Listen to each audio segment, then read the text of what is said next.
Hello, good afternoon students. Am I audible, visible to you? आवाज आ रही है आप लोगों को मेरी? Okay, fine, great. आप लोगों का गुड मॉर्निंग, गुड इवनिंग और गुड आफ्टरनून देखकर मेरे को ऐसा लग रहा है कि विश्व के कोने कोने से बच्चे क्लासेस अटेंड कर रहे हैं यहाँ पे लोग। I can see good evening, I can see good afternoon, I can see good morning.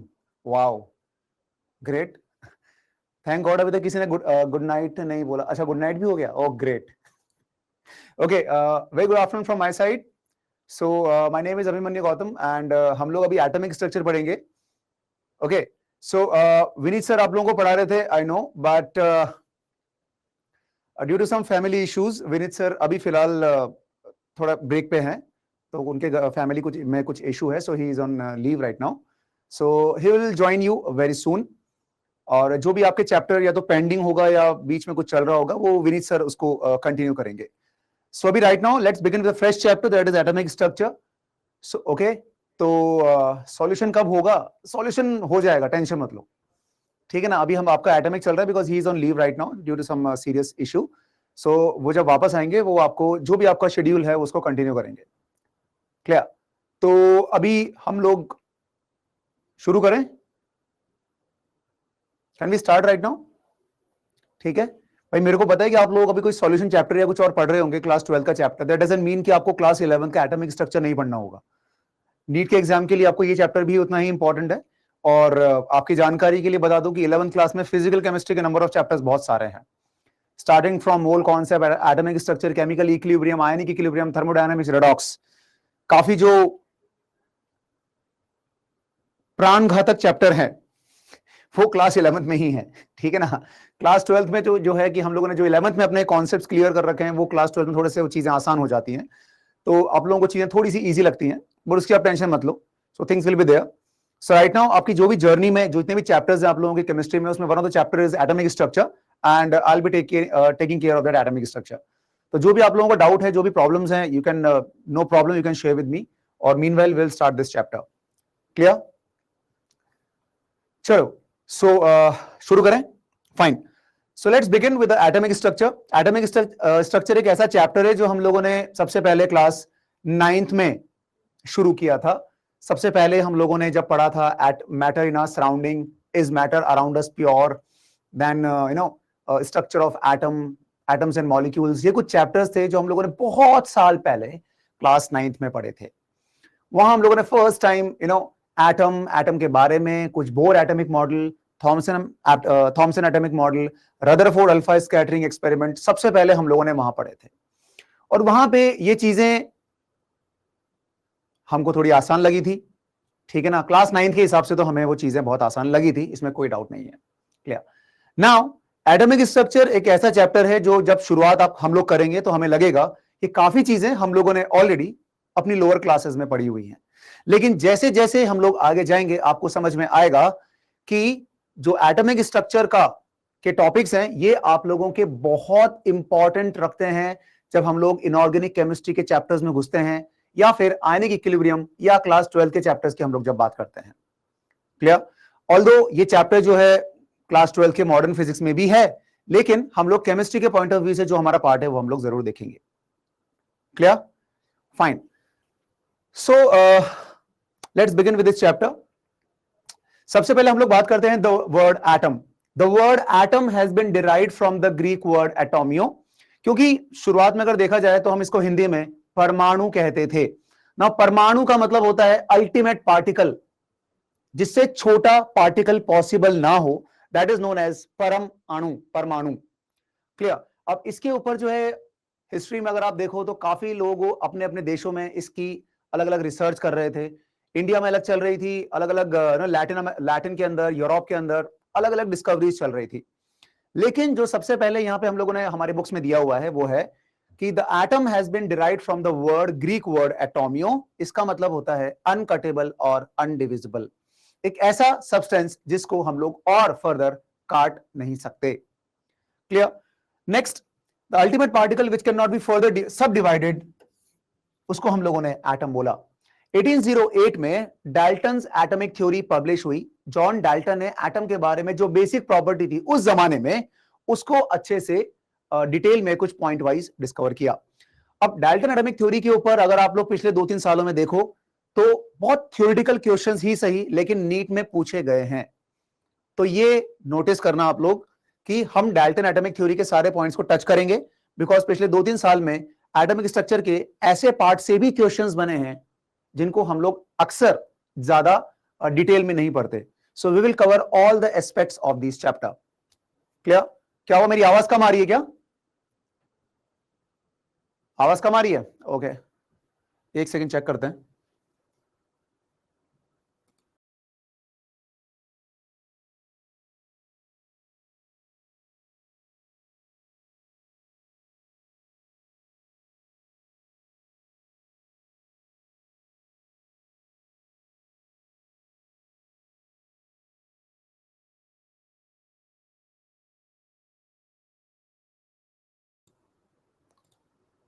Okay, let me have a clear picture. My voice is low और नॉट बिकॉज काफी बच्चे बोल रहे हैं कि मेरी वॉइस कम आ रही है। तो will take this thing start poll. Yes, आवाज क्लियर है मेरी? Am I audible to all? Okay, 90% बच्चों को क्लियर आ रही है। जो थोड़े बहुत बच्चों को प्रॉब्लम आ रही है आई थिंक या तो अपने डिवाइस की आवाज थोड़ी सी तेज करो या फिर एक बार रिफ्रेश करो, हो सकता है things will B clear. Clear? Fine.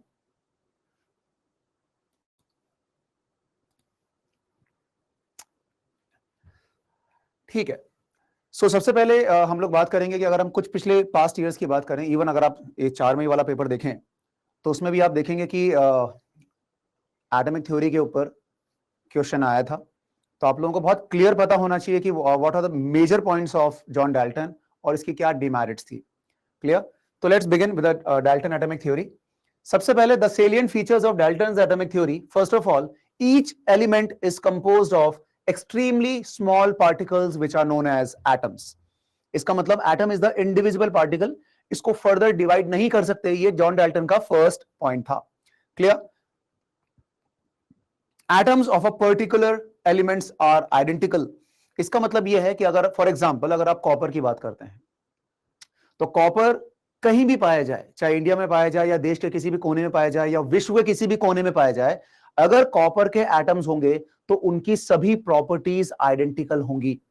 अब जब हम लोग प्रॉपर्टीज के बारे में बात करते हैं तो आज जैसे अगर मैं बोलता हूं कि कार्बन की प्रॉपर्टीज, तो आप लोग बात करते हो कार्बन के इलेक्ट्रॉनिक कॉन्फ़िगरेशंस के बारे में, नंबर ऑफ इलेक्ट्रॉन्स के बारे में, प्रोटॉन्स के बारे में। लेकिन जब हम लोग डाल्टन एटॉमिक थ्योरी की बात कर रहे हैं तो इसके जमाने में इलेक्ट्रॉन्स प्रोटॉन्स की डिस्कवरी नहीं हुई थी। इसने जब भी एलिमेंट्स की प्रॉपर्टी को डिस्कस किया तो इसका मेजर फोकस जो था वो फिजिकल प्रॉपर्टीज थी। तो इसका जो मेजर फोकस था वो मेजर फोकस था इनके ऊपर, जैसे कि हम मेल्टिंग पॉइंट की बात करते हैं, बॉइलिंग पॉइंट की बात करते हैं, इनकी टेंसाइल स्ट्रेंथ की बात करते हैं, मेटल की स्ट्रेंथ की बात करते हैं। ये सारी बातें हम लोग यहां पे देखेंगे। तो atoms of particular elements are always identical. Atoms of each element is an ultimate particle and it has a characteristic mass but it is structureless. कितनी अजीब बात है। अगर ये बात सच हो जाती तो शायद हम लोग एटॉमिक स्ट्रक्चर नहीं पढ़ पाते। डाल्टन के हिसाब से जो स्मॉलेस्ट पार्टिकल होता है वो एटम होता है and it has a characteristic mass. इसका अपना एक मास होता है। वापस जो मास होता है ये एक फिजिकल प्रॉपर्टी में काउंट होता है। तो जब भी इसने बोला था कि पर्टिकुलर एलिमेंट्स की प्रॉपर्टीज हमेशा आइडेंटिकल होंगी, इसका मतलब कौन सी प्रॉपर्टीज की बात कर रहा है? ये फिजिकल प्रॉपर्टीज की ही बात कर रहा है। क्लियर? और इसने बोला था कि atom has a characteristic mass but it is structureless. Atom का कोई स्ट्रक्चर नहीं होता। अगर एटम का स्ट्रक्चर नहीं होता तो शायद एटॉमिक स्ट्रक्चर नाम का चैप्टर ही नहीं होता। क्लियर?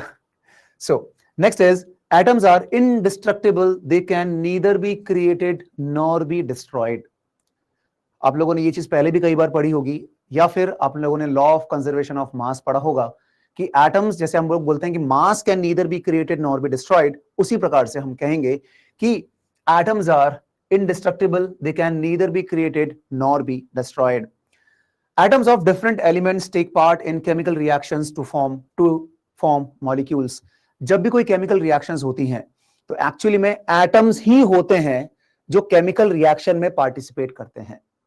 तो अगर आप H2 और O2 को मिक्स करके H2O बनाना चाहते हैं तो होता क्या है कि H2 के मॉलिक्यूल्स टूट के इंडिविजुअल एटम्स में टूटते हैं, ऑक्सीजन का इंडिविजुअल एटम होता है, and those atoms combine together to form a new molecule of H2O, that is water. I hope you're getting a point. Clear? Next, this theory is based on law of mass conservation and law of definite proportion. Law of mass conservation मैंने आपको अभी हाल बताया कि it can be neither created nor be destroyed, and it is also based on law of definite proportion. Definite proportion को इस आप लोगों ने मोल कॉन्सेप्ट में बहुत डिटेल में पढ़ा होगा या हम लोग पढ़ेंगे. लॉ ऑफ डेफिनेट प्रोपोर्शन कहता है कि कोई भी कंपाउंड होता है, it is made up of specific elements which are combined chemically in a fixed ratio by mass. For example, अगर मैं H2O की बात करूं तो उसमें हाइड्रोजन और ऑक्सीजन हमेशा 1:8 बाय मास रेशियो होते हैं. क्लियर? ये होता है लॉ ऑफ डेफिनेट प्रोपोर्शन. आप H2O को कहीं से भी ले लो, आप गंगा का पानी ले लो या नल का पानी ले लो या जमुना का पानी ले लो या इवन आप थेम्स रिवर लंदन में जाके वहां का पानी उठा लो, अगर आप प्योर वाटर की बात करोगे, it will not depends on source. Very good आकांक्षा.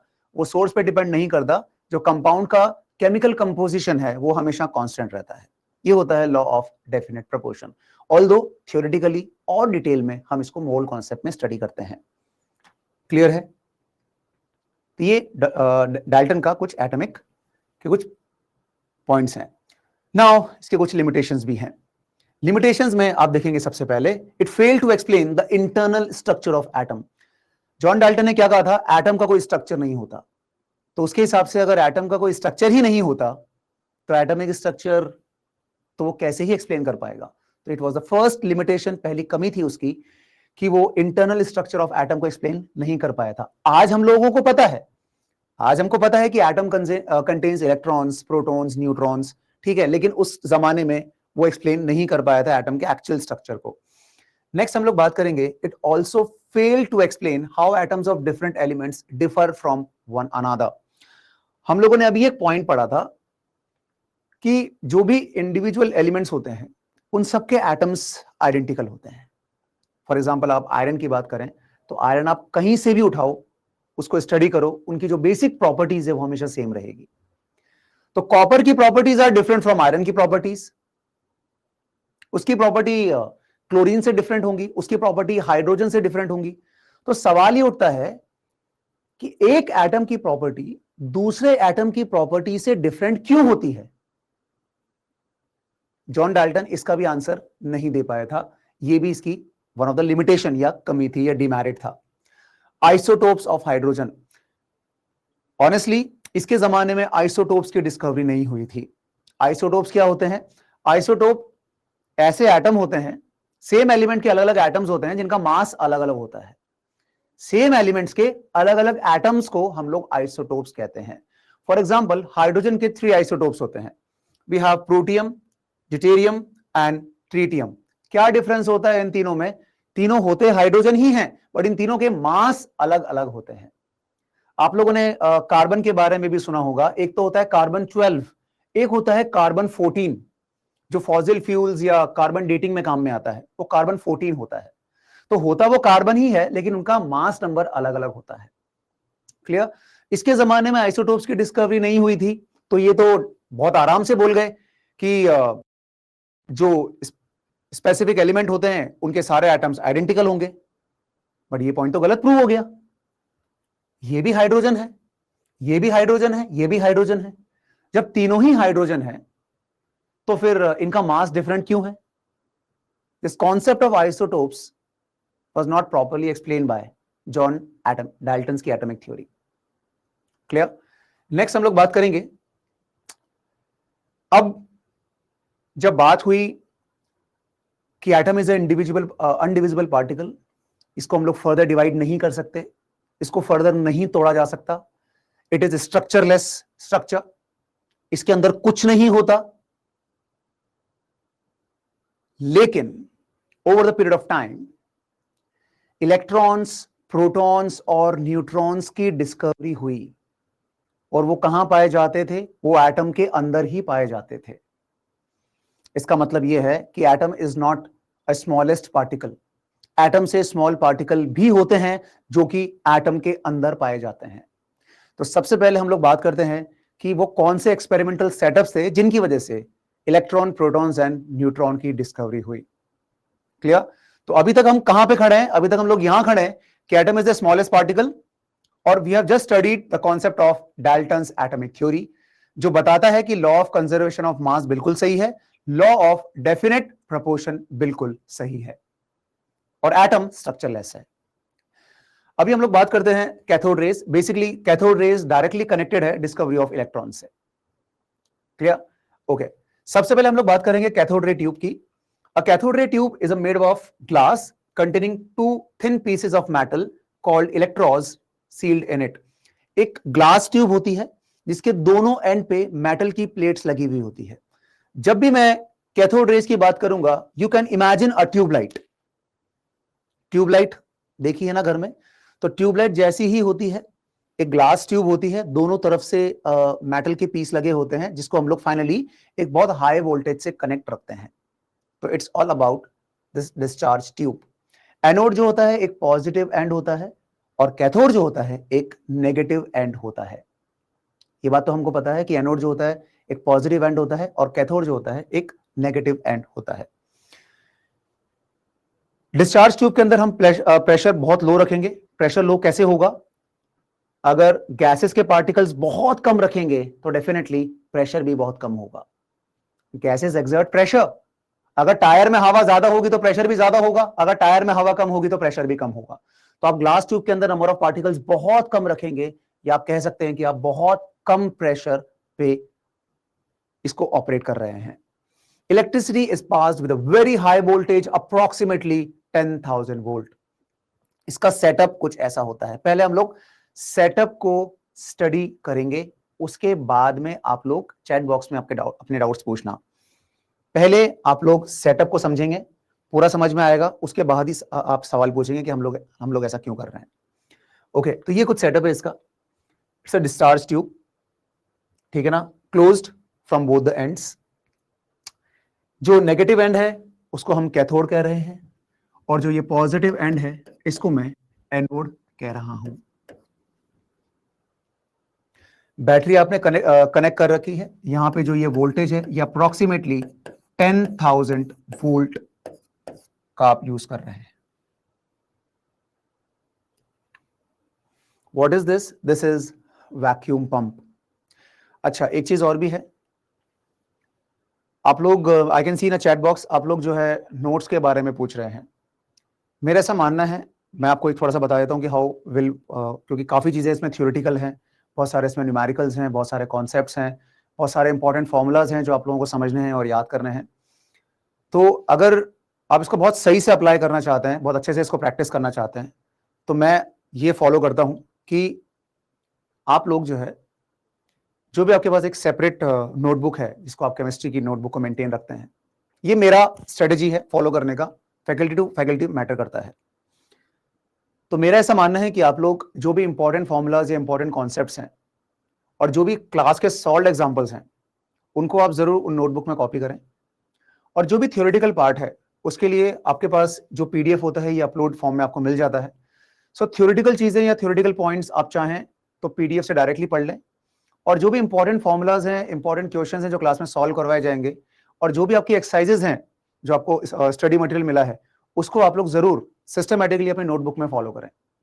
उससे होगा क्या कि जब आपको 1 महीने बाद या 2 महीने बाद इन क्वेश्चंस को रिवाइज करना होगा, तो आप अपने हाथों से जो आपने सिस्टमैटिकली मॉड्यूल को सॉल्व किया है, आपको इजीली वो चीज मिल जाएंगी। अदरवाइज आप लोग क्या होगा, आप यही लिखते रहोगे, और मीनवाइल जब एप्लीकेशन की बारी आएगी, क्वेश्चन सॉल्व करने की बारी आएगी, तो आपके पास इतना टाइम नहीं बचेगा। क्लियर? तो ये थोड़ा सा आप याद रखना। तो जो भी इंपॉर्टेंट फॉर्मुलेज होंगे, इंपॉर्टेंट कॉन्सेप्ट्स होंगे, मैं आपको बता दूंगा कि आपको लिखने हैं। लेकिन जो भी हमारे क्लास के न्यूमेरिकल्स होंगे, जो क्वेश्चंस होंगे जो हम लोग क्लास में सॉल्व करेंगे, उसको आप जरूर अपनी नोटबुक में कॉपी करें। इससे क्या होगा, आपको कॉन्सेप्ट भी याद हो जाएगा, उसमें जो फॉर्मूला अप्लाई हो रहा है वो भी याद हो जाएगा, और न्यूमेरिकल्स करने की प्रैक्टिस भी धीरे धीरे शुरू हो जाएगी। क्लियर? तो जो टॉपिक्स हम लोग यहां से पढ़ रहे हैं, उन टॉपिक्स को आप चाहें तो साइमल्टेनियसली एनसीईआरटी से भी पढ़ सकते हैं। जैसे आज हमारा काम था, आज हम लोगों ने पढ़ा डिस्कवरी ऑफ इलेक्ट्रॉन्स, प्रोटॉन्स, जो भी हम लोग पढ़ रहे हैं, उस टॉपिक को आप साइमल्टेनियसली एनसीईआरटी से पढ़ सकते हैं, लेकिन ये आपके टाइम मैनेजमेंट पे डिपेंड करता है। और ये तभी आपके पास टाइम तभी बचेगा जब आपके पास में ये चीजें होंगी। तो अगर हम लोग ये लिख रहे हैं साथ में, फिर घर पे वापस बैठ के इनको इनके नोट्स बना रहे हैं, फिर इनके क्वेश्चंस कर रहे हैं, तब तक तो पूरा दिन निकल जाएगा और आपके पास में बाकी सब्जेक्ट्स भी होते हैं। तो ये मेरी एडवाइस है, बाकी आपको जैसे आपको सूटेबल लगता है, हर बच्चे का अपना एक मेथड होता है पढ़ने का, आप अपने हिसाब से भी चीजों को समझ सकते हैं। ठीक है, तो इसलिए मैं आपसे बोल रहा हूँ कि जो थ्योरेटिकल पार्ट है वो आप इजीली अपने मॉड्यूल से या फिर यहाँ से देख सकते हैं। जो कंसेप्चुअल और फॉर्मूला वाला पार्ट है वो आप लोग जरूर अपनी नोटबुक में नोट कर सकते हैं। क्लियर? चलें तो कॉन्सेप्ट पे आते हैं वापस। तो आप लोगों की एक डिस्चार्ज ट्यूब है, ये एक कैथोड है जो कि नेगेटिव एंड है, ये एनोड है जो पॉजिटिव एंड है। आपने इसके अंदर गैसेस भरी हुई हैं एट वेरी लो प्रेशर, मतलब नंबर ऑफ गैसियस पार्टिकल्स बहुत कम है। अब ये जो है एक वैक्यूम पंप है। वैक्यूम पंप का काम क्या होता है? Just to maintain pressure.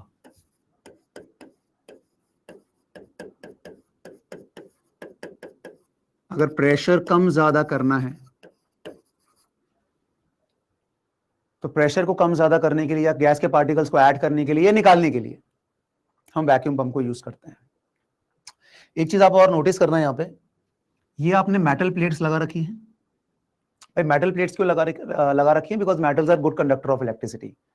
ठीक है, तो जो भी हमारे जैसे घरों में जो तार होते हैं कॉपर के, ठीक है ना, वो आप ऐसा कंडक्टर यूज कर सकते हैं, तो वो मेटल प्लेट्स आपने यहाँ पे लगा रखी है। अब एक चीज अगर आप और नोटिस करें बहुत ध्यान से, तो एनोड में आपको यहाँ पे दो ऐसे डॉट्स नजर आ रहे होंगे, दो होल्स नजर आ रहे होंगे, है ना? ओके, इसको बोलते हैं परफोरेशन या परफोरेटेड।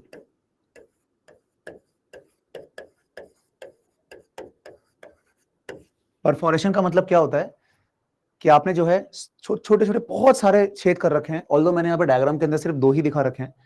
जैसे चाय छन्नी होती है, इसमें हम लोग चाय छानते हैं, वैसे आप देखेंगे देयर इज अ परफोरेशन, मतलब there are lot of small holes in this anode वाला पार्ट। ठीक है, और यहाँ पे अंदर जो गैस है, तो गैस को आप हाइड्रोजन गैस ले सकते हैं, आप हीलियम गैस ले सकते हैं, कोई भी आप गैस ले सकते हैं एट वेरी लो प्रेशर, मतलब बहुत कम पार्टिकल्स लेने हैं, but you have filled that gas in this discharge tube and very high voltage of 10,000 is applied. क्या ये सेटअप समझ में आया आप लोगों को? ठीक है, ये कैसे काम करेगा उस पर हम लोग आएंगे। आपको पहले सिर्फ सेटअप समझना है कि आपने एक डिस्चार्ज ट्यूब ली है, कैथोड लिया है, एनोड लिया है। ठीक है, अब बहुत सारे बच्चे यहाँ पे थोड़ा सा ज्ञान दे रहे हैं कि सर कैथोड तो इस तरफ होता है, एनोड तो इस तरफ होता है। See, there is a reason कि मैंने एनोड इस तरफ बनाया है। ठीक है, मेरे को पता है कि आप लोगों को पता है। ठीक है, ये है परफोरेशन, जो आपको छोटे छोटे होल्स नजर आ रहे हैं, ये होल्स जो हैं दे आर परफोरेशन। मैंने यहाँ पे डायग्राम में से दो ही होल्स रिप्रेजेंट किए हैं, होल्स बहुत सारे होते हैं। इसका एक रीजन है, तो क्या रीजन है अभी हम लोग वर्किंग में समझेंगे। अब जैसे आपने बहुत हाई वोल्टेज प्रोवाइड किया तो हो क्या रहा है, कैथोड से कुछ पार्टिकल्स निकल रहे हैं। आज हमको पता है कि वो इलेक्ट्रॉन्स हैं। उस जमाने में जब हमें पता ही नहीं था कि इलेक्ट्रॉन्स प्रोटॉन्स क्या होते हैं, तब हमें कुछ पता नहीं था कि हो क्या रहा है। मुझे सिर्फ इतना पता है कि जैसे आपने बहुत हाई वोल्टेज प्रोवाइड किया तो कैथोड की तरफ से कुछ पार्टिकल्स निकले and they are moving towards anode. Cathode से कुछ पार्टिकल्स निकले and they are moving towards anode. आप लोग मुझे बताओ, अगर कुछ पार्टिकल्स एनोड की तरफ जा रहे हैं, एनोड क्या है? एनोड क्या है? पॉजिटिव या नेगेटिव? एनोड क्या है? एनोड क्या है? पॉजिटिव। अब अगर पॉजिटिव की तरफ कुछ पार्टिकल्स जा रहे हैं तो ऑब्वियसली वो नेगेटिव पार्टिकल्स ही होंगे, हां या ना? मेरे को नहीं पता इलेक्ट्रॉन्स हैं, ठीक है ना, मैं उस जमाने की बात कर रहा हूं ना, थोड़ा टाइम ट्रेवल करके फ्लैशबैक में जा रहे हैं हम लोग। हम उस जमाने की बात कर रहे हैं जब आज तक हम लोग एटम को स्मॉलेस्ट पार्टिकल समझ रहे थे। हमें नहीं पता था कि एटम के अंदर इलेक्ट्रॉन्स, प्रोटॉन्स, न्यूट्रॉन्स नाम की चीज भी होती है।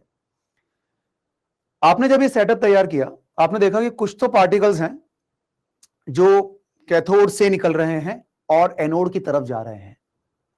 Anode is a positive and. अब एनोड के पास अगर जो जा रहा है वो नेगेटिवली चार्ज ही होगा या नेगेटिव पार्टिकल ही होंगे जो जा रहे होंगे? ओके, अब वो पार्टिकल है या नहीं है, कुछ जाके टकरा भी रहा है या नहीं टकरा रहा है, वो हमें कैसे पता लगेगा? क्योंकि जो भी स्मॉलेस्ट पार्टिकल्स थे वो हमें दिखते तो है नहीं नेकेड आई से। अब क्या करेंगे?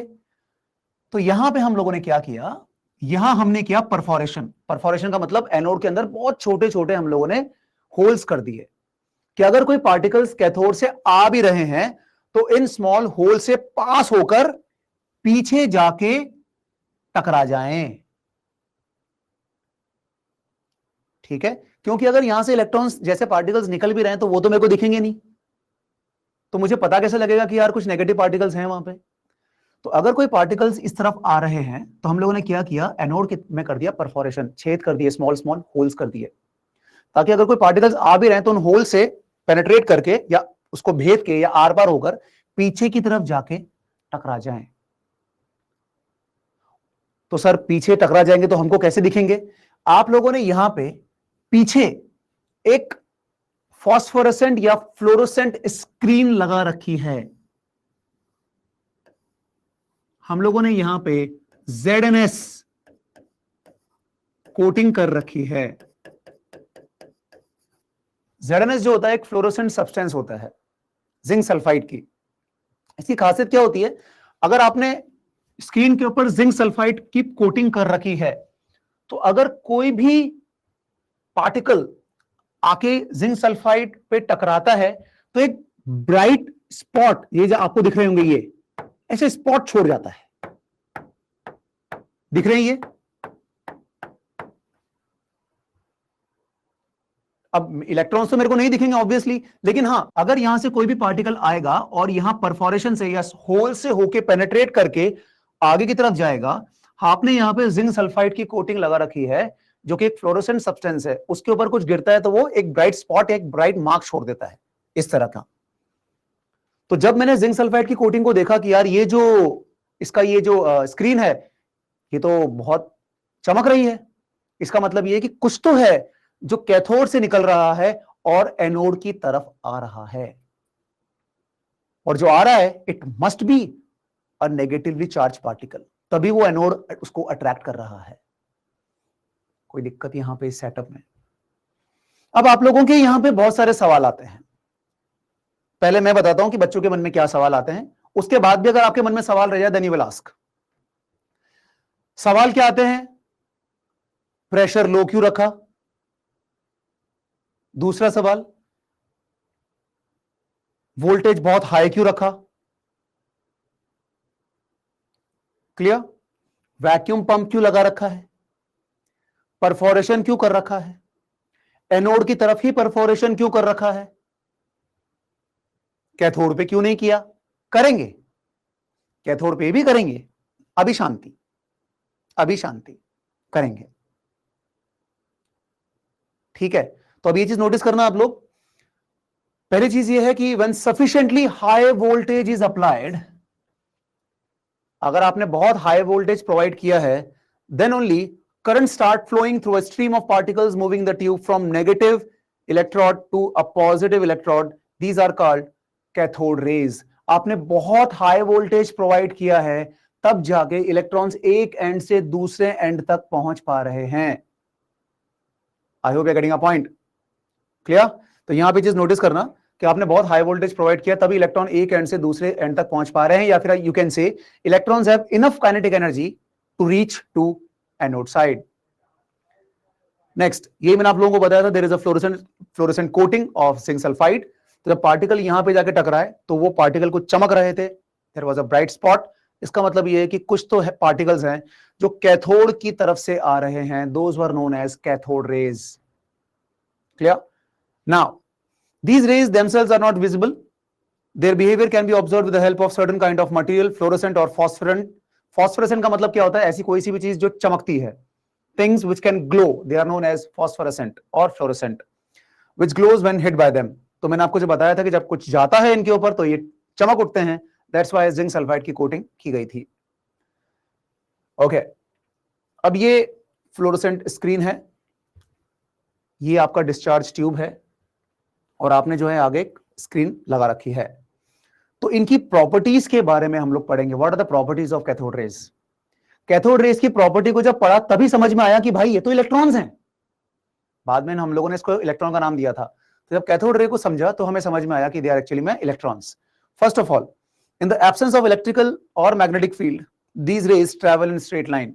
अगर आपने बाहर से एक्सटर्नल कोई भी इलेक्ट्रिक फील्ड या मैग्नेटिक फील्ड नहीं लगाई तो ये जो पार्टिकल्स हैं वो स्ट्रेट लाइन में ट्रैवल करते हैं।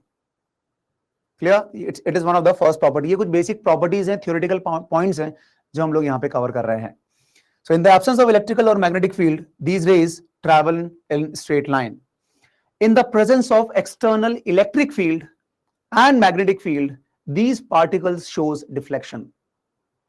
और ये बहुत अनोखी बात नहीं है, आप लोग फिजिक्स में देखेंगे हर चार्ज पार्टिकल की ये प्रॉपर्टी होती है कि किसी भी चार्ज पार्टिकल को अगर आप external electric field positive negative या नॉर्थ साउथ पोल से अगर पास करते हैं तो उस चार्ज पार्टिकल के अंदर डिफ्लेक्शन तो आएगा ही सही। तो यहां से समझ में आया कि दे आर एक्चुअली में चार्ज पार्टिकल। तो deviation of cathode rays from their path in presence of electric field, आप देखेंगे बाहर से आपने ये पॉजिटिव प्लेट और नेगेटिव प्लेट्स लगा रखी है तो they were travelling in a straight line, लेकिन जैसे ही एक्सटर्नल इलेक्ट्रिक फील्ड लगाई गई there was a deflection. These rays were moving towards positive. तो अगर ये एनोड की तरफ जा रही हैं, पॉजिटिव प्लेट के पास जा रही हैं, इसका मतलब ये जो पार्टिकल्स हैं ये नेगेटिव पार्टिकल्स ही हैं।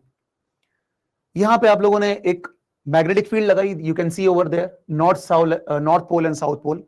तो जब ये पार्टिकल्स जो रेस थी वो स्ट्रेट ट्रैवल कर रही थी, जैसे ही एक्सटर्नल मैग्नेटिक फील्ड लगाई गई you can see a deflection over there. तो इसका मतलब ये है कि external electric field and magnetic field में दे शो डेविएशन। दूसरा, वेरी लो प्रेशर। सवाल दिमाग में आना चाहिए कि सर हम लोगों ने बहुत लो प्रेशर क्यों रखा, अगर हाई प्रेशर होता तो क्या होता। A very less number of collisions with the ionized gas particles so that electron can easily travel from cathode to anode. Now try to understand. Cathode rays के अंदर अगर आप लोगों ने बहुत सारे नंबर ऑफ गैशियस पार्टिकल्स रखे होते तो पार्टिकल्स के मूवमेंट के दौरान उनमें बहुत आपस में रैंडम कोलिजन होता। ठीक है, तो इसलिए आपने क्या किया कि नंबर ऑफ गैशियस पार्टिकल्स आपने बहुत कम रखे ताकि जो भी आयंस हैं या जो भी पार्टिकल्स हैं उनको एक एंड से दूसरे एंड तक पहुंचने में ज्यादा मेहनत ना करनी पड़े।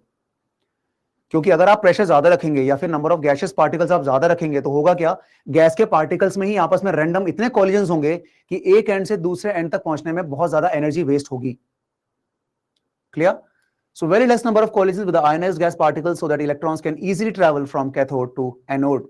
वेरी हाई वोल्टेज, क्यों? अभी हाल मैंने आपको बताया था, to generate a beam of electrons from cathode you require very high voltage. It required sufficient amount of kinetic energy ताकि इलेक्ट्रॉन्स को इजेक्ट किया जा सके फ्रॉम कैथोड और वो एनोड के पास जा सके। Clear? To give the electrons enough kinetic energy, just now we have studied. So these are the reasons we have used very low pressure, high voltage and fluorescent screen of zinc sulfide. तो यहां से हमने क्या समझा वो हम लोग summarise करते हैं। The cathode rays start from cathode and move towards anode. दूसरा, cathode rays create shadow of object if any object placed in its path. Cathode ray जो है, अगर कैथोड रे के रास्ते में आपने कोई भी ऑब्जेक्ट रख दिया तो ये उसका बहुत शार्प शैडो बनाती है। अगर कोई चीज बहुत शार्प शैडो बनाती है इसका मतलब क्या है? आपके घर में अगर ट्यूबलाइट है, अगर आपके घर में ट्यूबलाइट है और अगर आप ट्यूबलाइट से शैडो बनाने की कोशिश करोगे, मान लो ट्यूबलाइट गिर रही है, ठीक है ना, लाइट आ रही है और आप इसे शैडो बनाने की कोशिश करोगे, शार्प शैडो बनती है या बहुत सारी ब्लर्ड शैडोज बनती हैं? लेकिन अगर मैं बल्ब या कैंडल की शैडो की बात करूं तो बहुत शार्प शैडो बनती है, ब्लर शैडोज बनती है। Very good. कैथोड रेज के रास्ते में अगर आप कोई ऑब्जेक्ट रखोगे और वो पार्टिकल्स ट्रैवल कर रहे हैं तो you can see a very sharp shadow.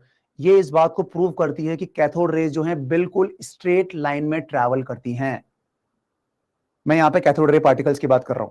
For example, अगर आप बिल्कुल यहां पे सामने खड़े हो और सामने से बहुत सारे जो है स्ट्रेट पार्टिकल्स आ रहे हैं, ठीक है ना, तो यहां पे जहां मैं खड़ा हुआ हूं मुझसे टकराएंगे। क्लियर? और जब मैं यहां से हटूंगा तो मेरा ही एक शैडो यहां पे आपको देखने को मिलेगा कि सर हर जगह वो चीज वो गिरा, लेकिन वहां नहीं गिरा जहां पे आप खड़े थे। लेकिन अगर मान लो कोई चीज ऐसे जिगजैग मोशन में आ रही हो, तो हो सकता है कि मुझे क्रॉस करके यहां से निकल जाए, यहां से निकल जाए, या मेरा एक शार्प शेडो पीछे ना बन पाए। तो अगर कैथोड रेज का एक शार्प शेडो बन रहा है, इसका मतलब कैथोड रेज हमेशा स्ट्रेट लाइन में ट्रैवल करती है, ऐसे जिगजैग या वेव फॉर्म में ट्रैवल नहीं करती है। Next, in the presence of electric or magnetic field, cathode ray particles are behaving like negatively charged particles. Just now we have studied. This suggests that cathode rays are negatively charged particles which are later known as electrons. ठीक है? Next, cathode ray rotate a light paddle wheel if placed in its path so that it contains mechanical energy and mass. कोई मुझे बताएगा इस experiment से क्या prove होता है?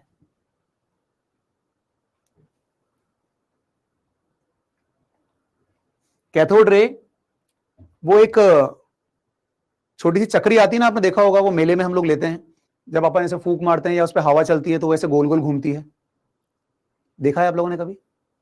एग्जैक्टली। तो ये बात याद रखना, अगर आप उस चक्री के ऊपर, पंखे के ऊपर ऐसे टॉर्च मारोगे या लाइट गिराओगे या कैंडल की लालटेन दिखाओगे उसको, तो नहीं घूमेगी। वो हवा के चलने से या फिर अगर उसके ऊपर जो पार्टिकल्स उसके ऊपर गिरेंगे उससे ही वो घूमेगी। तो अगर आपने कैथोड रे के रास्ते में कुछ ऐसा बहुत लाइट व्हील रखा, ऐसे चक्री टाइप रखा, और कैथोड रे उस पर घूमती गिरती है, तो व्हील घूम रहा है। इसका मतलब यह है cathode rays are not actually rays, they contain mass, they have some mechanical energy. और बाद में आज हम लोगों को पता है कि इलेक्ट्रॉन का मास भी होता है और उसके ऊपर चार्ज भी होता है। तो जिसको हम लोग बहुत देर से कैथोड रेस कर रहे हैं, they are not actually rays, they are basically particles also possess some energy. And what kind of energies? Kinetic energies, of course. Clear? So cathode ray rotate a light paddle wheel if placed in a path. So इसका मतलब क्या है कि it contains a mechanical energy and a mass. दूसरा, a characteristic of a cathode rays do not depend on the material of electrodes and the nature of gas present in the cathode ray tube. इस line को वापस एक बार ध्यान से पढ़ना। Cathode ray की property इस बात पे डिपेंड नहीं करती है कि आपने डिस्चार्ज ट्यूब के अंदर दोनों एंड में कौन से मेटल्स लिए हैं, और वो इस बात पे भी डिपेंड नहीं करती कि आपने अंदर डिस्चार्ज ट्यूब में कौन सी गैस भरी है। उसमें आपने हाइड्रोजन भी भरी हो सकती थी, आपने हीलियम भी भरी हो सकती है, या आप लोगों ने कोई नियॉन या कोई दूसरी गैस भी भरी हो सकती है, बट उससे कैथोड रे की प्रॉपर्टीज पे या इलेक्ट्रॉन्स की प्रॉपर्टीज पे कोई फर्क नहीं पड़ता। क्यों नहीं पड़ता? अरे इलेक्ट्रॉन तो इलेक्ट्रॉन है। कॉपर की प्लेट होती उसमें से भी इलेक्ट्रॉन ही निकलता, आयरन की प्लेट होती तो उसमें से भी इलेक्ट्रॉन निकलता। अगर आपने रास्ते में हाइड्रोजन गैस भर दी है, तो हाइड्रोजन गैस के अंदर से अगर कोई इलेक्ट्रॉन निकल रहा है तो वो भी इलेक्ट्रॉन ही होता। भाई मेटल कुछ भी हो, डिस्चार्ज ट्यूब में आपने गैस कुछ भी भर रखी हो, निकलेगा तो इलेक्ट्रॉन ही। तो उसका जो भी मास होगा, भाई इलेक्ट्रॉन तो किसी का भी हो, उसका मास तो हमेशा कांस्टेंट होता है। इलेक्ट्रॉन तो किसी का भी हो, उसका चार्ज भी हमेशा कांस्टेंट होता है। इसका मतलब यह है properties of electrons are independent of nature of gas used in discharge tube or nature of metal used at the corners. Clear? Now Dipanshi is saying ionization energy will differ. हाँ Dipanshi, sorry Divyanshi, ionization energies will be differed no doubt, but हम लोग वैसे ही 10,000 volt provide कर रहे हैं यार। 10,000 volt बहुत ज्यादा पोटेंशियल डिफरेंस होता है। अगर आप इनऑर्गेनिक केमिस्ट्री में देखो तो अगर आप सक्सेसिव आयनाइजेशन थेरेपीज की बात करते हो तो 7.1, 14.2, 15, 21, 25 ईवीज में इलेक्ट्रॉन्स गायब हो जाते हैं, निकल जाते हैं। 10,000 वोल्ट तो बहुत सारा होता है, वो हमारा मैटर ही नहीं है। हमारा काम सिर्फ इतना सा है कि जो इलेक्ट्रॉन्स अंदर से निकल रहे हैं क्या उनकी प्रॉपर्टीज में कोई डिफरेंस आ रहा है क्या? नहीं, सारी प्रॉपर्टी सेम है। ठीक है? हाँ मंजरी, आप सही कह रहे हैं, आप इनर्ट गैस भी यूज कर सकते हो। हमको रिएक्शन थोड़ा करवा रहे हैं, हम तो सिर्फ ये देख रहे हैं कि एटम के अंदर इलेक्ट्रॉन्स हैं या नहीं है। क्लियर?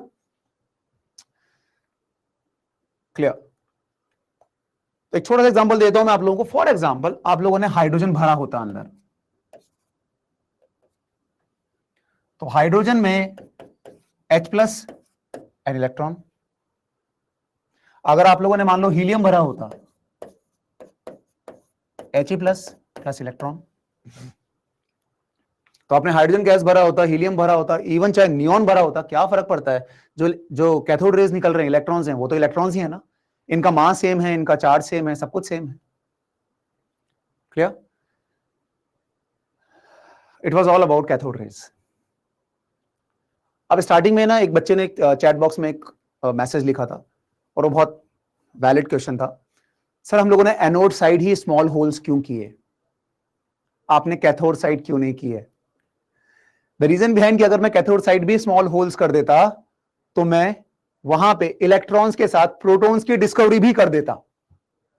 और अच्छी बात क्या है कि इलेक्ट्रॉन्स और प्रोटॉन्स की डिस्कवरी अलग अलग साइंटिस्ट ने की है, अलग अलग एक्सपेरिमेंट्स में की गई है। आप लोगों को लगेगा अरे ऐसा क्यों हुआ, जिस आदमी इधर छेद किया था वो इधर भी तो छोटे छोटे परफोरेशन कर सकता था, अब नहीं हुआ। तो एज ए रिजल्ट जो भी कैनाल रेज हैं या एनोड रेज हैं, इनकी डिस्कवरी का जो क्रेडिट है वो गोल्डस्टीन को जाता है, ठीक है। और जो इलेक्ट्रॉन्स की डिस्कवरी का जो क्रेडिट है कैथोड रेज का, वो जे थॉमसन को जाता है। क्लियर? चलो, सब कुछ सेम है, कोई खास डिफरेंस नहीं है, सेम सेटअप, सेम सेटअप। ये एनोड है जो पॉजिटिव एंड है, इसमें ज्यादा मेहनत नहीं लगेगी क्योंकि कैथोड में हम लोगों ने काफी डिटेल में स्टडी किया है। ये एनोड कैथोड है, वो एनोड है। Gases at very low pressure, very high voltage, vacuum pump. Cathode में परफोरेशन है, इस बार कैथोड में परफोरेशन है। आपने जब यहां भी पीछे जिंक सल्फाइड की कोटिंग लगाई, आपने जब यहां पे जिंक सल्फाइड की कोटिंग लगाई, ये भी चमक उठा, इसका मतलब वापस कुछ तो है जो सामने से आ रहा है और कैथोड को पेनिट्रेट करते हुए या उसको भेदते हुए आर पार जा रहा है।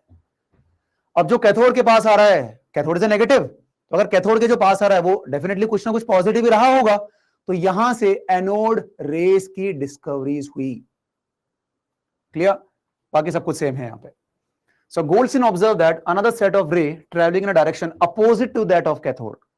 कैथोड पे जा रही थी, अच्छी बात है, मतलब एनोड पे जा रही थी पिछले एक्सपेरिमेंट में, अच्छी बात है, बट कैथोड की तरफ भी कुछ पार्टिकल्स जा रहे हैं अंडर वेरी हाई वोल्टेज। ये कौन है? क्या लगता है आप लोगों को?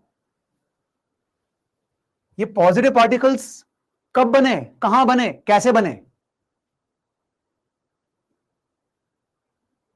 प्रोटॉन्स कहां से आए? यश, प्रोटॉन्स कहां से आए?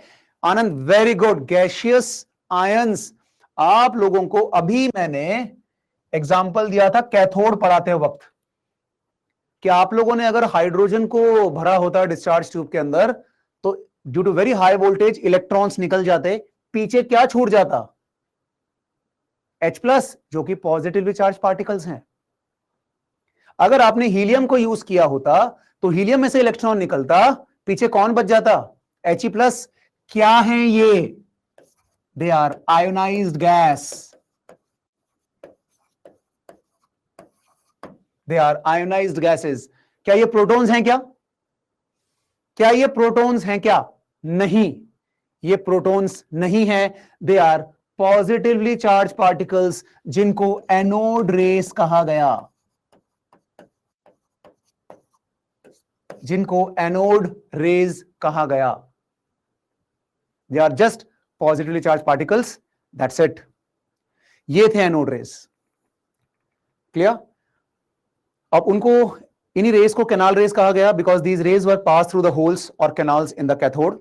अगेन स्ट्रेट लाइन में ट्रैवल कर रही थी, लेकिन जैसे ही एक्सटर्नल इलेक्ट्रिक फील्ड प्रोवाइड किया गया, ये नेगेटिव प्लेट की तरफ डिफ्लेक्ट हो गई। इस बात से ये प्रूव होता है कि देवर पॉजिटिवली चार्ज पार्टिकल्स, अदरवाइज ये नेगेटिव के पास क्यों जाती? जब एक्सटर्नल मैग्नेटिक फील्ड अप्लाई किया गया तो भी देवर शोइंग डिफ्लेक्शन। तो इसका मतलब यह है कि जो कैथोड के पास जा रहा है ये एनोड रेज ही है। कुछ बेसिक प्रॉपर्टीज पढ़ लेते हैं हम लोग इसकी। First of all, unlike cathode rays, positively charge particles जो कि बहुत इंपॉर्टेंट पॉइंट्स हैं, very important point. Positively charged particles depend on the nature of gas present in the discharge tube या cathode ray tube. Cathode rays depend नहीं कर रही थी। आपने हाइड्रोजन भरा होता तो भी इलेक्ट्रॉन तो इलेक्ट्रॉन था, आपने हीलियम भरा होता तो भी इलेक्ट्रॉन तो इलेक्ट्रॉन था, लेकिन जो एनोड रेज हैं वो डिपेंड कर रही थी। क्यों कर रही थी? अभी मैंने आपको बताया, अगर आपने हाइड्रोजन भरा होता तो with the loss of electron आपको H प्लस मिलता, अगर आपने हीलियम भरा होता तो with the loss of 1 electron आपको He प्लस मिलता। तो आपको समझ में आ रहा है कि एनोड रेज तो गैसेस के साथ में चेंज हो रहे हैं। अगर आपने नियॉन भरा होता तो आपको Ne प्लस मिलता, हीलियम भरा होता तो He प्लस मिलता, और हाइड्रोजन भरा होता तो H प्लस मिलता। अब एक चीज याद रखना, जब हाइड्रोजन यूज करते हैं तो ही आपको H प्लस मिलता है, और ये H प्लस ही प्रोटॉन कहलाता है।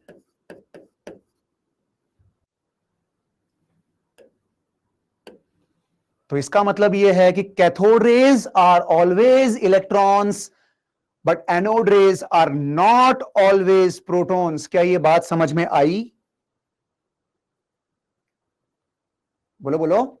हाँ, cathode rays are always electrons but anode rays are not always protons. आप डिस्चार्ज ट्यूब में जब हाइड्रोजन गैस को भरोगे, जो पॉजिटिव पार्टिकल्स जनरेट होंगे सिर्फ वो ही प्रोटॉन कहलाएंगे। ये थोड़ा ना प्रोटॉन है।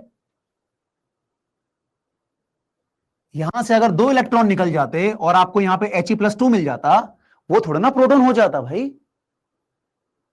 ठीक है ना? तो प्रोटॉन की प्रॉपर्टी क्या होती है? सिर्फ H+ को ही हम लोग प्रोटॉन कहते हैं। The charge to mass ratio of particle is found to depend on the gas from which these originate. वही मैंने आपसे बोला कि इनके चार्ज और मास का रेशियो इस बात पर डिपेंड करता है कि आपने डिस्चार्ज रे ट्यूब में या कैथोड रे ट्यूब में गैस कौन सी यूज की है।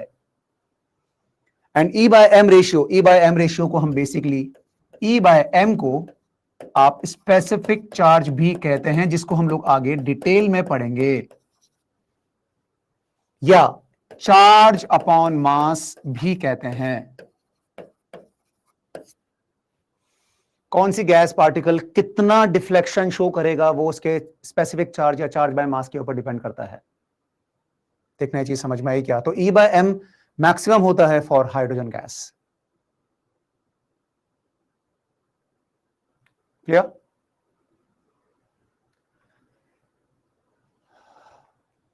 कुछ इंपॉर्टेंट पॉइंट्स यहां पे हम लोग देखेंगे। Anode rays always travel in straight line, they produce a shadow object.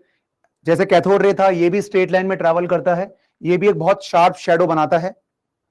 Again anode रे भी लाइट पैडल व्हील को रोटेट करता है, जो इस बात को प्रूव करता है कि it contains mechanical energy.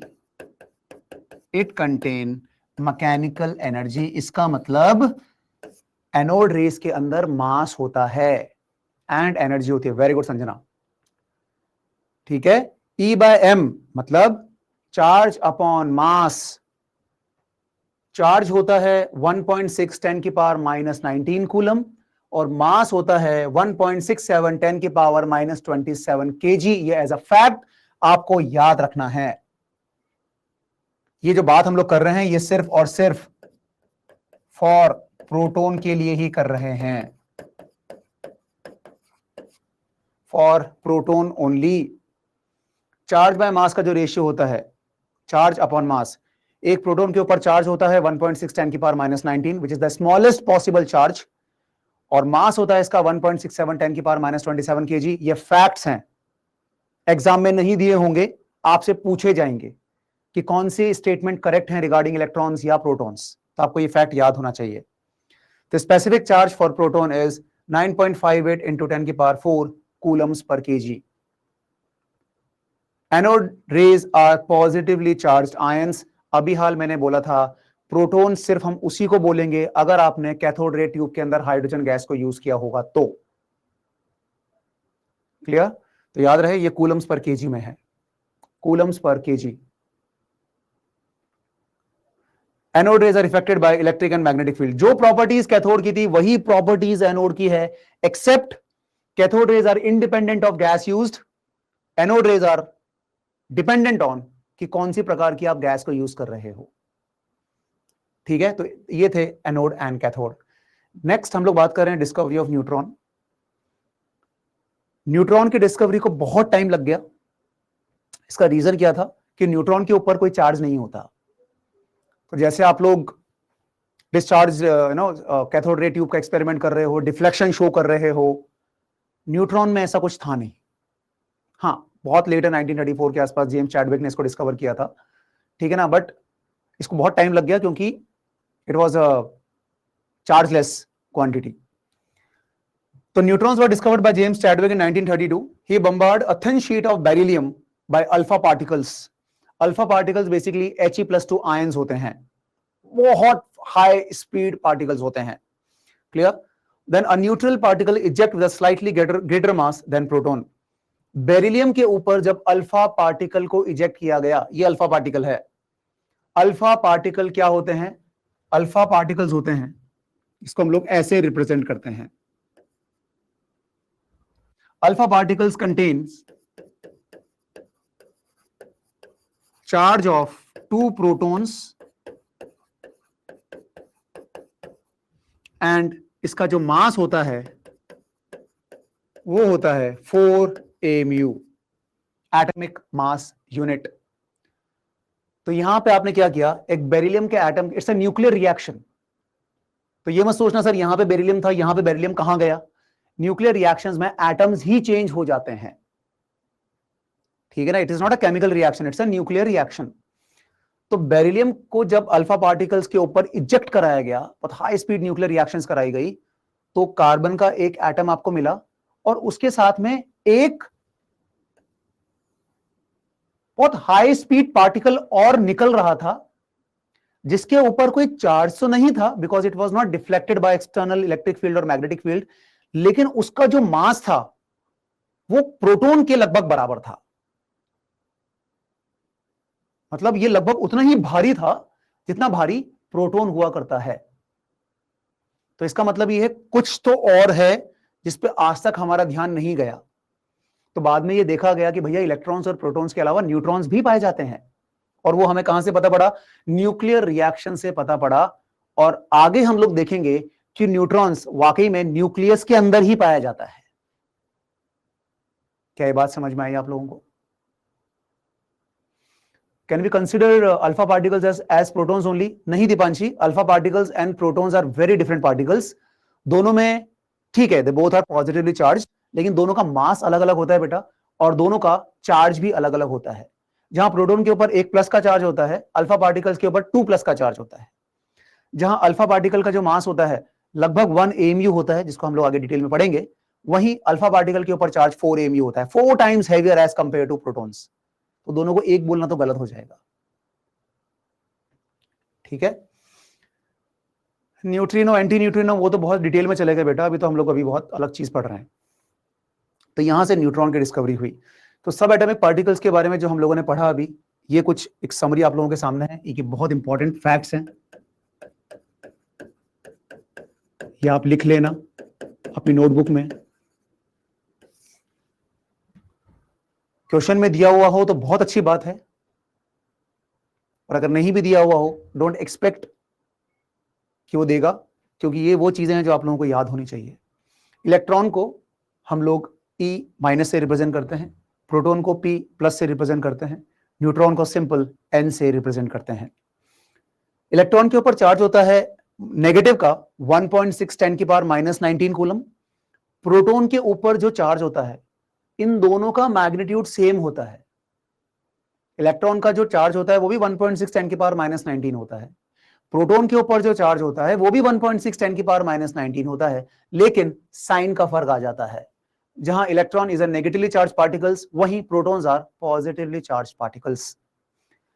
Electron का जो मास होता है वो 9.1 10 की पावर -31 kg होता है। अगर आप AU में बात करो तो इसका मास होता है 0.000549 AMU। अब ऑनेस्टली बताऊं, इतना एग्जैक्ट डेटा तो कोई भी याद नहीं रखता, मतलब ठीक है ना, कैलकुलेशन के लिए। तो अप्रोक्सीमेटली आप इसको 0.0005 AMU लिख सकते हैं। आगे जब हम लोग कैलकुलेशन करेंगे स्पेसिफिक चार्ज की, तो मैं इसको अप्रोक्सीमेटली 0.0005 AMU ही यूज करता हूं, क्योंकि मैं आप लोगों से भी ये उम्मीद नहीं करता कितना एग्जैक्ट डेटा आप लोग याद रखो, क्योंकि याद करने के लिए बहुत कुछ है हमारे पास। प्रोटॉन का जो मास होता है वो होता है 1.67 10 की पावर -27 kg। वही न्यूट्रॉन का मास होता है 1.675 10 की पावर -27 kg। आप देख रहे होंगे बहुत नेग्लिजिबल अमाउंट ही सही, लेकिन neutron is slightly heavier as compare to proton, कह सकते हैं हम लोग। 1.67 10 की पावर -27, 1.67 10 की पावर -27, सिर्फ ये थर्ड डेसिमल में आप देख रहे होंगे कि हल्का सा न्यूट्रॉन जो है भारी पड़ रहा है। अगर आप एमयू के टर्म में बात करो तो अप्रोक्सीमेटली 1.0007 AMU है, ये 1.008 AMU है। 1.007 AMU, 1.008 AMU, लेकिन न्यूमेरिकल पॉइंट ऑफ व्यू से,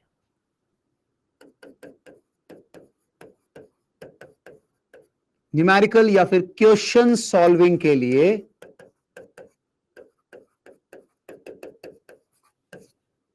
आप मास ऑफ न्यूट्रॉन को लगभग मास ऑफ प्रोटॉन के बराबर ही लेंगे, जो कि अप्रोक्सीमेटली 1 AMU के बराबर होता है, which is atomic mass unit.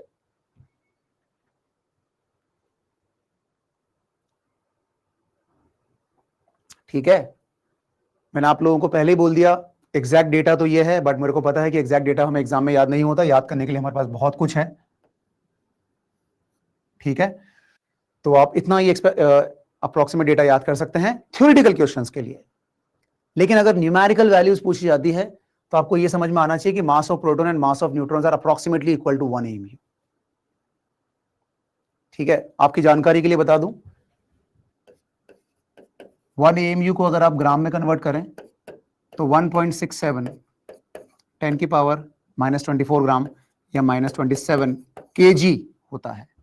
In case अगर आपको कन्वर्जन याद ना हो तो 1.67 10 की पावर -27 kg। क्लियर है चीज? क्लियर। लास्ट कॉलम देखना एक बार, स्पेसिफिक चार्ज। अभी हाल मैंने आपसे बोला था कि what is specific charge? Charge upon mass. जब आप इन पार्टिकल्स का चार्ज और मास का रेशियो निकालोगे, चार्ज और मास का रेशियो निकालोगे, चार्ज और मास का रेशियो निकालोगे, वही स्पेसिफिक चार्ज कहलाएगा। क्लियर? तो अगर आपने यहां पे ये चार्ज है 1.6 10 की पावर -19 और उसको आपने 9.1 10 की पावर -31 kg से डिवाइड किया तो आपको 1.676 10 की पावर 11 कूलम पर केजी मिलेगा। वहीं अगर आपने प्रोटॉन के केस में चार्ज अपॉन मास का वैल्यू कैलकुलेट किया तो आपको 9.58 10 की पावर 7 कूलम्स पर केजी मिलेगा। अगर न्यूट्रॉन की बात करें तो चार्ज तो 0 है, तो चार्ज अपॉन मास क्या आएगा? 0 आएगा। तो ये जो है आपका स्पेसिफिक चार्ज है, किसमें? कूलम्स पर केजी में। चार्ज की यूनिट यहां पे कूलम्स रखी गई है और मास की यूनिट यहां पे केजी रखी गई है। जिन लोगों को भी पावर में दिक्कत आ रही है, I can see the chat box कि कोई बोल रहा है 10 की पावर -24 ग्राम होगा ना, वो तो ना ये 10 की पावर 8 होगा ना, ये 10 की पावर 4 होगा ना। एक बार यूनिट्स पे फोकस करो, तो मैं शायद पर ग्राम में याद है, हम यहां पर केजी की बात कर रहे हैं। क्लियर है चीज? कोई डाउट? ठीक है, ओके। सो यहां पे आज हम लोगों ने पढ़ा बेसिकली कि क्या क्या होता है इन सारी चीजों में। एटम अभी तक तो एक स्ट्रक्चरलेस पार्टिकल था, ठीक है ना, अल्टीमेट पार्टिकल था, थोड़ा नहीं जा सकता था। अब लोगों ने बोला कि अरे भाई एटम के अंदर तो इलेक्ट्रॉन्स भी होते हैं, एटम के अंदर तो प्रोटॉन्स भी होते हैं, एटम के अंदर तो न्यूट्रॉन्स भी होते हैं। Now comes next question. क्या था नेक्स्ट क्वेश्चन? ये लोग एक साथ कैसे रहते हैं? बहुत सारे इलेक्ट्रॉन्स आपस में रहते हैं तो क्या उनमें आपस में रिपल्शन नहीं होता क्या? बहुत सारे प्रोटॉन्स आपस में एक साथ कैसे रहते हैं? इलेक्ट्रॉन्स और प्रोटॉन्स के अंदर अट्रैक्शन होता है तो एटम तो डिस्ट्रॉय हो जाना चाहिए ना। जब न्यूट्रॉन का अंदर कोई चार्ज ही नहीं है तो एटम में एग्जिस्ट क्यों करता है? तो ऐसे बहुत सारे सवाल दिमाग में आए। अब लोगों ने, नहीं आज आप लोगों को आंसर पता है, तुम लोग बहुत ज्ञान दे रहे हो आज, sir there are nuclear forces, there are ये, देर आर वो, बट जिस जमाने की हम लोग बात कर रहे हैं उस जमाने में ये सब नहीं पता था इन लोगों को, तो वो लोग रिसर्च कर रहे थे इन चीजों पे, तो जो इन लोगों ने रिसर्च किया वही आज हम लोगों को पता है। क्लियर? तो सबसे पहले आया थॉमसन एटॉमिक मॉडल। सबसे पहला एक अजम्पशन बेस्ड मॉडल था जो थॉमसन ने दिया था। उसके बाद थोड़ा सा उसमें इंप्रूवमेंट हुआ, फिर आया रदरफोर्ड एटॉमिक मॉडल। उसमें बहुत सारी कमियां थी, बहुत सारी चीजें इसने डिस्कवर की जो हमारे बहुत काम आई, जैसे atomic number, mass number and etcetera. Nucleus की डिस्कवरी एक्चुअली रदरफोर्ड ने करी थी, बट कुछ चीजें वो एक्सप्लेन नहीं कर पाया कि इलेक्ट्रॉन जो हैं वो बाहर कैसे घूमते हैं, वो न्यूक्लियस में क्यों नहीं कूदते, उनको तो कूद जाना चाहिए। बोर एटॉमिक मॉडल ने उनका जवाब दिया। बहुत सारी कमियां बोर एटॉमिक मॉडल में थी, बट उससे पहले ही हम लोगों ने क्लास 9th पार कर ली। क्लास 9 तक हम लोगों ने यही पढ़ा था। तो बहुत सारी चीजें जो हम बोर एटॉमिक मॉडल नहीं समझा पाया था, उसकी बहुत सारी डिमेरिट्स थी। फाइनली आज हम लोग उसे क्वांटम मैकेनिक्स में पढ़ते हैं, उसका एक छोटा सा पार्ट है क्वांटम नंबर्स जो हम लोग इस चैप्टर के अंदर पढ़ेंगे। और ये टॉपिक क्वांटम नंबर्स के आप लोगों के बहुत इंपॉर्टेंट है, पीरियोडिक टेबल में, केमिकल बॉन्डिंग में, क्लास 12 के पी ब्लॉक के अंदर, कोऑर्डिनेशन नंबर के अंदर, कोऑर्डिनेशन कंपाउंड्स के अंदर। तो now this chapter become very important from NEET point of view. और अभी जो हमने जो जितना भी पढ़ा है आज, मेजरली उसके ऊपर थ्योरेटिकल क्वेश्चंस बनते हैं। एक टॉपिक है स्पेसिफिक चार्ज। मैंने आपको सिर्फ इतना बताया आज कि वो चार्ज अपॉन मास का रेशियो होता है। चार्ज हम लोगों ने कूलम में लिया, मास हम लोगों ने केजी में लिया। 3 फैक्ट्स हैं जो आपको याद रखने हैं कि इलेक्ट्रॉन का स्पेसिफिक चार्ज क्या होता है, प्रोटॉन का स्पेसिफिक चार्ज क्या होता है, और न्यूट्रॉन का स्पेसिफिक चार्ज 0 होता है। इतना हम लोगों ने पढ़ा। It was completely theoretical part. अब हम लोग एक्चुअल में एटम के स्ट्रक्चर में घुस रहे हैं। आज तो हम लोग सिर्फ ऊपर ऊपर की बातें कर रहे थे। क्लियर? तो क्लास के बाद में just give 15-20 minutes to read all this theory. अगर आप लोग चाहें तो एनसीईआरटी का जो इंट्रोडक्शन वाला पार्ट है, जहां पे उसने discoveries of electrons, protons and neutrons की बात की है, उसको भी आप रीड कर सकते हैं। It will you will gain some more knowledge.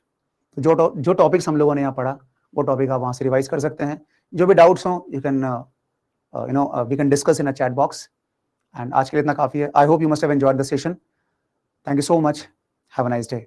Bye.